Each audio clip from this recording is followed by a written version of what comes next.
Assalamualaikum warahmatullahi wabarakatuh. Saya Syarif Hidayatullah dari kelas A, jurusan Administrasi Publik, Fakultas Ilmu Sosial dan Ilmu Politik, Universitas Sriwijaya Kampus Indralaya. Di video kali ini saya akan membahas mengenai jawaban atas pertanyaan yang telah diberikan oleh dosen pengantar ilmu administrasi publik saya, yang terhormat Ibu Dr. Lili Erina MSI.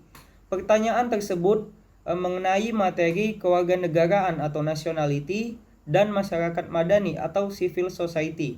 Tanpa memperpanjang waktu, berikut ini adalah rangkuman jawaban dari saya.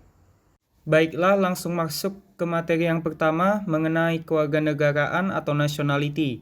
Pertanyaan yang pertama yaitu siapa dirimu? Saya Syarif Hidayatullah, seorang laki-laki yang lahir pada tanggal 1 November 2002 di kota Palembang, Provinsi Sumatera Selatan. Kedua orang tua saya adalah keturunan asli suku Komering, Kabupaten Ogan Komering Ulu Timur. Saya merupakan warga negara Indonesia asli. Sebagai seorang warga negara Indonesia, di sini saya mendapatkan hak yang diberikan oleh negara kepada saya dan sudah sepantasnya bagi saya untuk melaksanakan kewajiban saya sebagai seorang warga negara Kesatuan Republik Indonesia.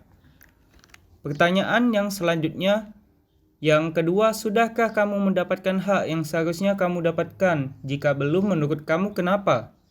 Bagi saya, semenjak saya dilahirkan ke dunia ini, saya telah mendapatkan hak yang sudah semestinya saya dapatkan. Mulai dari hak kewarganegaraan yang saya dapat ketika saya dilahirkan, hak sebagai seorang anak yang dirawat dan diperlakukan dengan baik oleh orang tua saya, hak mengenyam pendidikan sejak TK sampai perguruan tinggi yang saya jalani saat ini, dan masih banyak lagi hak-hak yang telah saya dapatkan dan tidak bisa saya sebutkan satu persatu.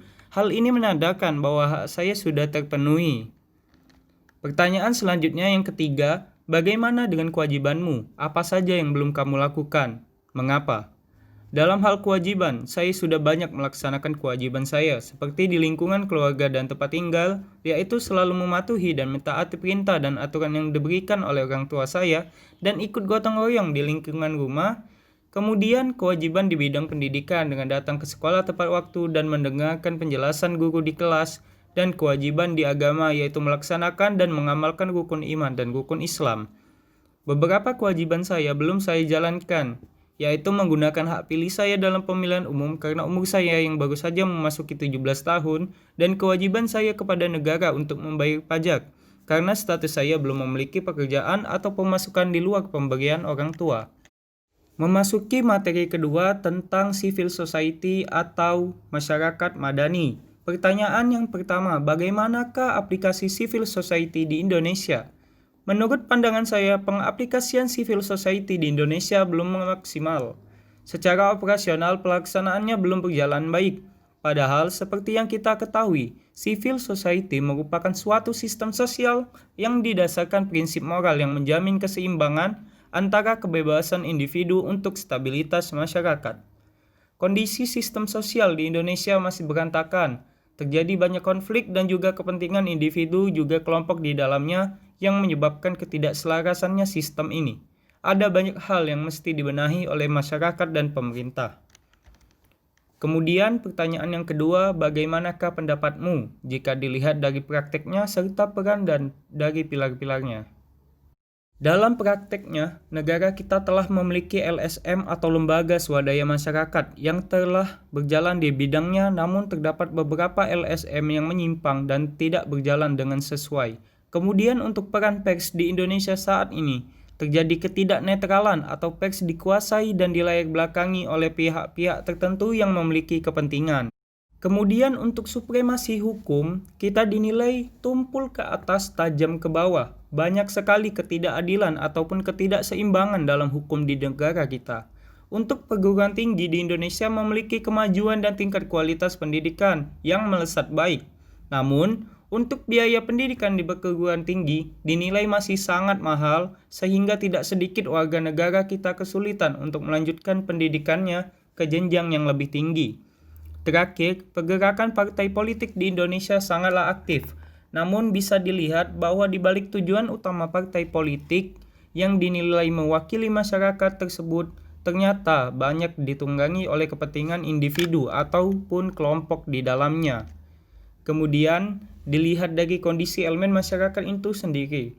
Keberadaan area ruang publik bebas merupakan sarana yang sangat penting bagi masyarakat. Di sisi ini terdapat banyak sekali ketidakadilan atau diskriminasi terhadap kaum bawah ataupun minoritas. Golongan atas dan mayoritaslah yang lebih diprioritaskan di bidang ini. Kemudian demokrasi. Demokrasi merupakan sistem kesetaraan dalam sistem pemerintahan dan kenegaraan yang didasarkan oleh rakyat, dari rakyat, dan untuk rakyat. Demokrasi di negara kita bisa dinilai kurang stabil dan tidak merata. Di berbagai aspek masih banyak hal-hal di negara kita yang seharusnya didasarkan atas demokrasi, namun berbanding terbalik dan tidak sesuai. Lagi-lagi masyarakat golongan atas dan mayoritas yang menjadi prioritas suatu kepentingan di dalam demokrasi negara kita. Selanjutnya adalah tenggang rasa. Sikap saling menghormati antar perbedaan di Indonesia dinilai cukup baik dalam beberapa tahun terakhir ini. Jumlah konflik yang terjadi diakibatkan perbedaan suku, ras, dan agama di Indonesia dinilai sangat rendah. Sikap saling menghormati dan menghargai perbedaan terus diajarkan oleh orang dewasa kepada anak-anak masa kini. Kemudian kemajemukan. Pluralitas atau pluralisme merupakan prasyarat lain untuk masyarakat madani. Pluralisme tidak hanya dipahami sebagai suatu sikap harus mengakui dan menerima kenyataan bahwa beragam sosial, tetapi harus disertai dengan ketulusan untuk menerima perbedaan yang ada. Kemudian keadilan sosial. Keadilan sosial adalah keseimbangan dan pembagian yang proporsional terhadap warga negara yang meliputi semua aspek kehidupan, yang terdiri dari ekonomi, politik, ilmu pengetahuan, dan kesempatan. Tidak membeda-bedakan masyarakat, harus mendapat keadilan. Kemudian, pertanyaan yang ketiga, melihat kendala civil society di Indonesia, bagaimana solusinya? Agar pengaplikasian civil society di Indonesia dapat tercapai, diperlukan kerjasama dari berbagai pihak. Banyak hal yang perlu kita benahi, mulai dari pilar-pilar yang disebutkan sebelumnya. Dimulai dari LSM yang diperlukan pengawasan lebih oleh pemerintah dan masyarakat agar tidak melakukan penyelewengan. Kemudian diperlukan pembenahan pada supremasi hukum di Indonesia, agar keadilan dan sanksi hukum dipukul merata.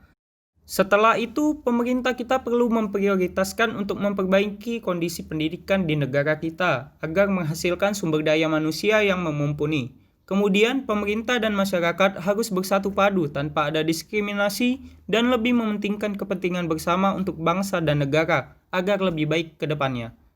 Baiklah, sekian dari penjelasan pemaparan jawaban saya atas pertanyaan yang telah diberikan oleh dosen pengantar ilmu administrasi publik. Mohon maaf apabila ada salah kata atau jawaban yang kurang berkenan. Saya mohon maaf. Saya akhiri, wabillahi taufiq wal hidayah. Wassalamualaikum warahmatullahi wabarakatuh.